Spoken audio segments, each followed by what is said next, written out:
Pattambi town park നിർമ്മാണം 1ാം ഘട്ടം നവംബറിൽ പൂർത്തിയാക്കാൻ ലക്ഷ്യം. എന്നാൽ കനത്ത മഴയിൽ പുഴവെള്ളം കയറിയത് പ്രവർത്തികൾ അവതാളത്തിലാക്കി.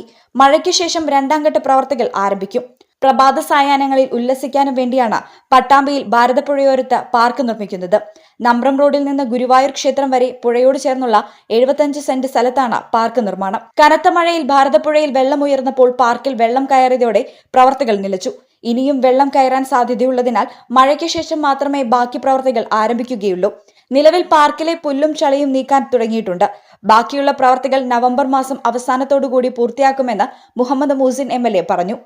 നിള തീരത്ത് തന്നെ ഒരു പാർക്ക് നമ്മൾ നിർമ്മിക്കുന്നതിൻ്റെ പ്രവർത്തനം നടന്നുകൊണ്ടിരിക്കുമ്പോൾ കഴിഞ്ഞ പെരുമഴയിൽ കനത്ത മഴയുടെ കാരണം കൊണ്ട് വെള്ളം അകത്തേക്ക് കയറുന്ന ഒരു സാഹചര്യം ഉണ്ടായി. അപ്പോൾ തന്നെ ഇറിഗേഷൻ വകുപ്പിനോട് ബാക്കിയുള്ള വർക്കുകൾ തൽക്കാലം നിർത്തിവെക്കാൻ പറഞ്ഞു.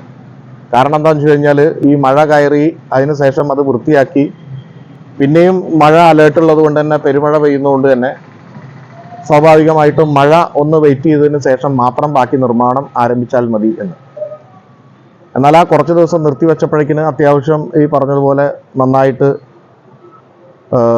ചെടികളും അതുപോലെ തന്നെ പുല്ലുമൊക്കെ നന്നായിട്ട് വളർന്നിരിക്കുന്നു. ഇതിൻ്റെ 2ാം ഘട്ടത്തിൻ്റെ പ്രവർത്തനങ്ങൾ നടന്നുകൊണ്ടിരിക്കുകയാണ്. വിവിധ വർണ്ണങ്ങളിലുള്ള ഗ്രില്ലുകൾ സ്ഥാപിക്കുന്ന പ്രവൃത്തിയും നടപ്പാത കവാട നിർമ്മാണവും പൂർത്തിയായി. മുഹമ്മദ് മൂസിൻ MLAയുടെ പ്രാദേശിക വികസന ഫണ്ടിൽ നിന്നും അനുവദിച്ച 90 ലക്ഷം രൂപ ഉപയോഗിച്ചാണ് ആദ്യഘട്ട പ്രവൃത്തികൾ നടത്തുന്നത്. അലങ്കാര ലൈറ്റ് സ്ഥാപിക്കൽ, മരങ്ങൾ വെച്ചുപിടിപ്പിക്കൽ, കുട്ടികളുടെ park, open gym, amphitheatre എന്നിവയാണ് പാർക്കിൽ സജ്ജമാക്കാൻ ലക്ഷ്യമിടുന്നത്.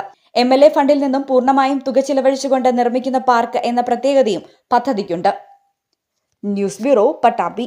പഠിക്കുന്നത് എംപയർ കോളേജിലാണെങ്കിൽ ജോലി വെറും സ്വപ്നമാകില്ല. Empire college of science, Moodal, Kuttippuram, Malappuram.